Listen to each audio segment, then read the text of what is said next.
Les postos, c'est parti pour le débrief de Nono et Sacha. Djibril est avec nous, salut Djibril. Salut à toi Sacha, salut à toi Nono et bonjour à vous. Alors le débrief de Djibril est disponible en lien en description. Mais Nono va commencer par nous expliquer un petit peu sa vision des choses après la victoire du Paris Saint-Germain, 1-0 face à Olympique Lyonnais. Le Paris Saint-Germain reprend sa place de leader. Le Paris Saint-Germain toujours invaincu, toute compétition confondue. Mon Nono, victoire 1-0. Qu'est-ce que tu as pensé de la prestation du Paris Saint-Germain ce soir? Eh ben, un PSG qui m'a quand même fait plaisir ce soir, beaucoup mieux que contre Brest. Et je vais surtout retenir, je ne sais pas si vous allez être d'accord avec moi, j'ai trouvé les 20 premières minutes d'un très très haut niveau. Dommage que ça ne dure pas plus, mais 20 minutes vraiment très très bonnes. Mais le problème, c'est qu'un match dure 90 minutes, voire 95. Et 20 minutes, ce ne sont pas assez. C'est pour ça que je te dis, Sacha, dommage que ça ne dure pas plus longtemps. Mais je les ai trouvés les 20 premières minutes d'un très haut niveau. Maintenant, on va parler un peu des joueurs. Après, je vous laisse parler. Bon, Donnarumma, il nous a fait encore quelques frayeurs sur des sorties aériennes. Moi, perso, j'ai trouvé les trois de derrière un petit peu mieux. Fabian Ruiz, le milieu espagnol, une très bonne impression dans la première demi-heure. Bon, il a baissé de pied après, visiblement fatigué. Bon, après Léo, c'est Léo. Neymar qui a fait beaucoup d'efforts défensifs aussi. Et le petit flop de la soirée, Mbappé. Ouais, je suis pas tout à fait d'accord avec toi surtout. J'ai trouvé que Donnarumma a fait de gros progrès sur les sorties aériennes. C'est surtout son jeu au pied qui pose toujours problème. Messi, je suis d'accord avec toi. Mbappé, je suis d'accord avec toi. En ce qui concerne Ruiz, d'accord aussi. Je sais plus sur quel joueur je ne suis pas d'accord. Oui, Neymar. Je pense que c'est sur la défense que tu n'es pas d'accord avec moi. Non, c'est sur Neymar. Je n'ai pas vu Neymar faire de repli défensif, moi, en tous les cas. Alors, à moins que je suis devenu aveugle, Djibril, est-ce que toi, tu as vu des replis défensifs de la part de Neymar? En fait, moi, Neymar, bon, c'est pas comme d'habitude, mais moi, je trouve qu'il a quand même fait des efforts. Il a fait des efforts. Ça veut dire que, en tout cas, il a fait plus que les deux autres. Ah, mais ça, c'est pas dur. Beaucoup plus que les deux autres. Moi, je pense qu'il a fait des efforts. C'est juste que, bon, là, il a fait moins que d'habitude. Mais voilà, il a fait des efforts. Pour moi, il a vraiment fait sur ce point-là, je suis un peu d'accord avec Nono. Alors Nono, est-ce que tu es d'accord pour dire que malgré sa passe décisive, Neymar a raté son match et est-ce que sa sortie est justifiée à 10 minutes de la fin? Un peu moins bien que lors des précédents matchs. Bon, il a le droit de faire un match un peu moins bien. Mais voilà, Léo l'a remplacé aujourd'hui. Alors, qu'est-ce que tu penses de la défense? Parce que quand même, le Paris Saint-Germain a fait un clean sheet, mais on a beaucoup subi, surtout en deuxième mi-temps. Cette deuxième mi-temps a été interminable. Il ne faut pas être cardiaque, parce que très clairement, j'en pouvais plus à la fin. Je pensais vraiment que Lyon allait nous en planter un. Très clairement, j'en pouvais plus. À côté de Djibril, je me suis dit, ce match va jamais terminer. Et très clairement, j'aurais jamais cru que ce match aurait fini à 1-0. Je me serais dit un partout ou 2-0. On a vu que Messi, encore poissard, 14e poteau de sa carrière au Paris Saint-Germain, seulement au Paris Saint-Germain, même pas un an. Mais pour moi, la deuxième mi-temps a été quand même assez laborieuse, assez catastrophique, même si on aurait pu marquer. Avant de passer la balle à Djibril, qu'est-ce que tu as pensé, toi, très clairement, Nono, de la deuxième mi-temps, qui a été pour moi très dur à regarder, parce qu'on a joué en contre. Qu'est-ce que tu penses aussi des latéraux qui sont trop libres? Mendes et Hakimi qui demandent le ballon tout le match et qui ne sont jamais servis. Messi, Neymar, Mbappé, Verratti, Fabian Ruiz, Vitinha, même Ramos quand il est monté, veut toujours faire la différence dans l'axe. Et les deux, si tu joues à 3 derrière, même Galtier disait passez la balle à Achraf, passez la balle à Nuno. Et ils n'avaient jamais le ballon et à la fin ils en ont eu marre de courir. Donc ils ont préféré rester bien à 5 derrière, quoi. Pour les latéraux, je suis d'accord avec toi, Sacha. Ils sont pas assez servis. Là-dessus, il n'y a pas de problème. Entièrement d'accord avec toi. Et maintenant, on s'est rendu le match difficile tout seul. Bon, il y a eu un très très bon Lopez en face, mais on n'a pas su tuer le match. On a été assez maladroit devant le but, malheureusement. Bon, moi j'ai trouvé Marquinhos encore en dedans.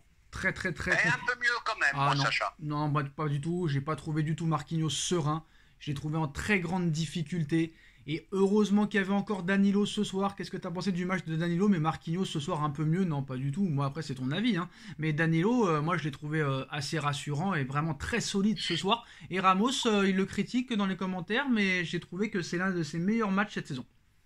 Bon, Ramos, pas mal. Toujours pareil. Je trouve qu'il manque Maintenant, il manque un peu de vitesse. Mais alors, pour Danilo Pereira, Sacha, entièrement d'accord avec. Il commence à m'impressionner. Vraiment, vraiment, je suis surpris parce que je l'ai beaucoup critiqué. Et sur ce que je vois, eh ben, il mérite sa place de titulaire.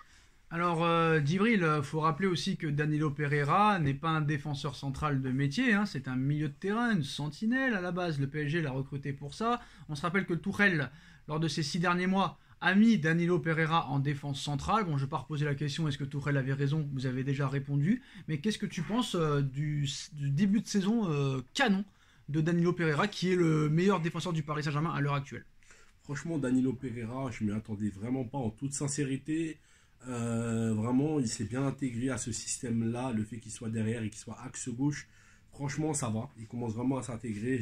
J'ai peur pour Kimpembe qu'il puisse le titiller. Donc, c'est bien qu'il y ait de la concurrence. Ça va pousser vraiment les joueurs à atteindre leur paroxysme dans leur jeu. Donc, pourquoi pas, pourquoi pas. Après, voilà, concernant Danilo, depuis le début de la saison, RAS. Maintenant, juste par rapport à la défense, c'est vrai que moi, Marquinhos, il m'inquiète. Et le match qu'on a vu, ça reflète tout ce qu'on voit depuis le début de la saison. Et il ne monte pas. Marquinhos, il ne monte pas. Normalement, ce qu'on demande d'un défenseur axe, c'est qu'il puisse monter lorsque le PSG a le ballon. Comme si c'était un 6, mais il ne le fait pas. Donc ça, c'est quand même dommage. Après, voilà, pour le cas de Ramos, franchement, rien à dire. Il a fait un bon match. Et je pense que je suis d'accord avec Sacha sur ce point-là. C'est l'un des matchs les plus aboutis depuis le début de la saison. Alors on va lancer un débat. Est-ce que le coaching de Galtier a été bon? Est-ce que les changements ont été faits au bon moment? Et troisième question, Nono, désolé, je pose beaucoup de questions. Est-ce que si ce soir c'est PSG Barça ou PSG City ou PSG Bayern ou PSG Real, comment s'en sort le PSG? Difficile, parce qu'on revient à ce que j'ai dit tout à l'heure. 20 premières minutes magnifiques. Malheureusement, ça dure que 20 minutes. On doit se rendre le match facile, on se le rend difficile. On a toujours ce trou de 20 minutes qui est quand même inquiétant. Donc, contre des très très gros, il va falloir faire un peu plus d'efforts, à mon avis. Et pour moi, le trou a duré beaucoup plus que 20 minutes. Hein. Après, sur les choix de Galtier, les changements, est-ce qu'ils n'ont pas été trop tardifs, les derniers changements, à 8 minutes? Alors, pour moi, c'est le point noir de la soirée. Je sais pas. Bon, je suis très content de Galtier pour l'instant, mais je comprends pas. 2 changements seulement. Qu'est-ce qu'il attend pour faire tourner un peu? Il n'y a eu que 2 changements quand il voit certains joueurs fatigués. Djibril, il y a eu que 2 changements, Djibril? Donc il y a eu Verratti qui est sorti. Oui. Mukiele qui est rentré. Oui. Aussi. Il y a Soler qui est rentré à la place de Neymar. Ouais, 3 changements. Il y a eu 3 changements. Ah, je suis désolé. C'est pas grave. Pour toi, Djibril, honnêtement, est-ce que Galtier est en train d'imposer sa patte? Moi, j'ai vu la patte Galtier dès le début. Hein.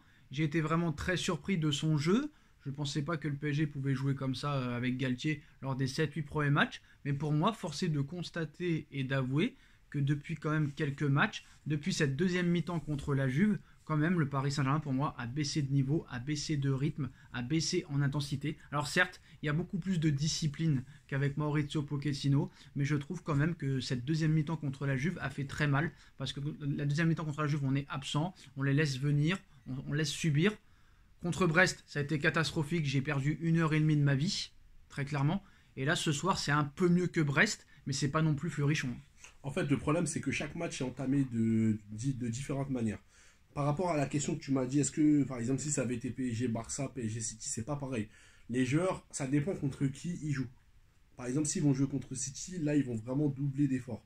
Ils vont vraiment essayer, parce que c'est un grand match, et ils vont essayer vraiment de donner le maximum. C'est un match quand même de Ligue 1. Voilà, c'est quand même un grand match de Ligue 1, mais c'est pas les mêmes enjeux. C'est vraiment pas les mêmes enjeux.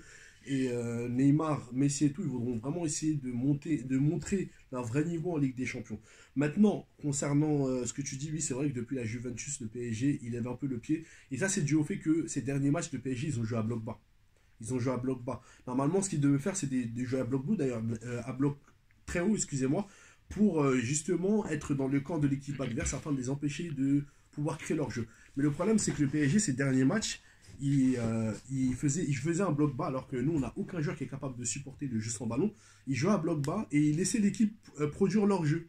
Et donc, ça faisait en sorte que l'équipe, en face, elle arrivait finalement à trouver une réalisation. On a pu voir contre la Juventus et contre d'autres équipes. Donc, voilà, le PSG, là, on a vu par exemple contre Lyon, ils ont joué à bloc plus haut et donc ça a amené beaucoup plus de densité dans le jeu, beaucoup plus de côté dangerosité.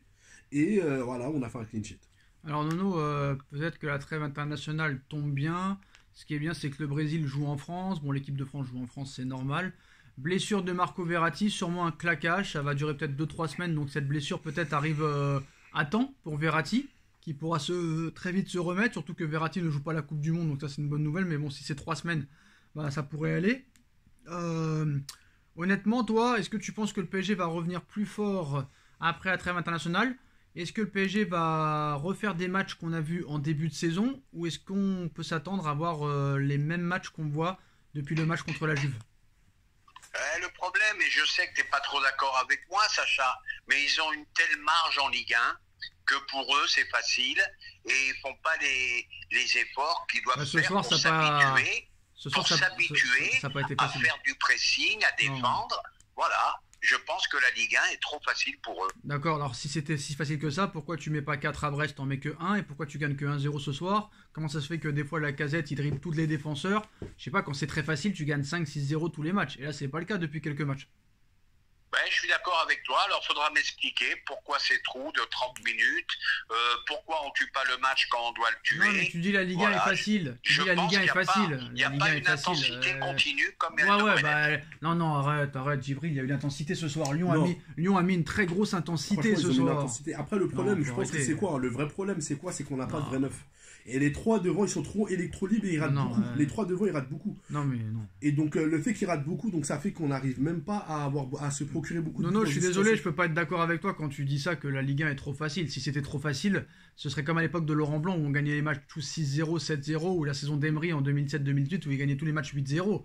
Là, tu peux pas dire que la Ligue 1 c'est possible. Après, attention, parce que oui, c'est vrai que le PSG, ils mettent moins de buts qu'à l'époque d'Emery et de Laurent Blanc, on est d'accord. Mais je trouve que l'état d'esprit est meilleur. Ça veut dire que le PSG... Ah oui, l'état d'esprit est meilleur. Mais là, tu marches pas sur la Ligue 1. T'as quoi? T'as 3 points d'avance, c'est ça? Oui, 3 points d'avance. Même pas, je crois. Même pas. T'as 2 points d'avance. T'as 2 points d'avance, Nono. Tu roules pas sur la Ligue 1 non plus. Hein. Après, il y a un autre point aussi. On roule pas sur la Ligue 1, mais il y a eu que 8 matchs, Sacha. Et tu vas voir, le trou va se faire très rapidement. L'année dernière, t'avais déjà 24 points sur 24. Mais attention, Lorient est là, Lens est là, Marseille est toujours là. Mais voilà, oui, le trou, on sait qu'il va se faire facilement. Mais moi, je te parle au niveau des matchs. Tu dis c'est très facile. Alors, est-ce que tu dis ça au niveau des points ou au niveau des matchs? Ah, moi, je dis ça au niveau des matchs. Ah bah non, parce que après, tu gagnes pas tous les matchs 5-0, alors. Ah bah ça, normalement, en fait, ce soir, avec un peu plus de comment dirais-je, d'efficacité, tu devais gagner 3-0 ce soir. Je sais pas si tu es d'accord avec moi. On va finir après là-dessus, mais on peut dire la même chose de Lyon aussi. On peut dire la même chose de Lyon aussi. Si Lyon est plus efficace ce soir, Lyon en met 3 ou 4 ce soir aussi. C'est n'importe quoi. C'est vrai, mais après le problème c'est quoi? C'est que nous, nos occasions, elles ont été beaucoup plus dangereuses que celles de Lyon, en toute sincérité. Par exemple, je vais te dire, si tu mets les 2 buts que tu dois mettre tranquillement en première mi-temps, et ben le match est fini. Hein. Ouais, c'est ce que j'ai dit, mais Lyon aussi a eu beaucoup d'occasions. Mbappé sur oui, mais Lyon a eu beaucoup sur Mbappé. Oui, d'accord. Donc il y a beaucoup d'occasions que, en fait, le problème c'est rend difficile le match. Ils se rendent toujours difficile le match. C'est ça, exactement. Voilà, on est d'accord. C'est vrai que tu as 70% de possession de balle. De là à dire que c'est facile. Moi, je suis désolé, en deuxième mi-temps, j'ai souffert. Et j'ai vraiment souffert. J'avais qu'une hâte, c'est que l'arbitre siffle le match, très clairement. Parce qu'on laisse une chance aux adversaires de revenir. On ne tue pas les matchs, c'est un problème à résoudre. Mais ce qui est mieux, franchement, ce qui est mieux par rapport à ce que je disais, ça résume ce que je disais tout à l'heure, le fait que le bloc il est beaucoup plus haut, ça permet vraiment à ce que le PSG sont beaucoup plus sereins défensivement que lorsqu'ils jouent bas. Bah voilà les postos, en tout cas quoi qu'il en soit, c'est les 3 points, c'est la victoire du Paris Saint-Germain. Le PSG reste invaincu cette saison, Nono. Merci d'avoir été là, Nono. Merci d'avoir été là, Djibril. Merci à toi. Je vous remercie. Maintenant, c'est la trêve internationale. On se donne rendez-vous le samedi 1er octobre pour le retour de la Ligue 1 et le match au Parc des Princes contre Nice. On espère que le PSG restera le plus longtemps possible invaincu, toute compétition confondue. Il n'y a plus beaucoup de clubs qui sont invaincus, toute compétition confondue déjà. Il doit en rester 2 ou 3. Donc on espère que Paris restera le plus longtemps possible invaincu. C'est ce qu'on veut. Et on espère s'améliorer dans le jeu, dans les matchs, dans le score et tenir au moins jusqu'au mercato d'hiver et essayer de recruter 1 ou 2 joueurs. Nono, demain on parlera de certaines pistes que le PSG devrait oublier. Par exemple comme Skriniar qui a fait un match catastrophique cet après-midi, qui a mis un CSC, qui a été noté 3 sur 10 par la Gazzetta dello Sport et qui fait un début de saison catastrophique aussi en Serie A. Je sais pas s'il est frustré de son nom, sa nom je pense que c'est ça. On verra, on en parlera demain. Rendez-vous demain pour tout ça. Et je pense qu'il y a mieux à aller chercher cet hiver. Et je pense que Nasser a eu raison de ne pas mettre 80 millions d'euros sur ce joueur. Voilà les postos, on like, on partage, on commente, on s'abonne. La chaîne de Djibril est en bas en lien en description et on se retrouve très vite pour une nouvelle vidéo. Salut à tous. Tchuss. Salut Sacha.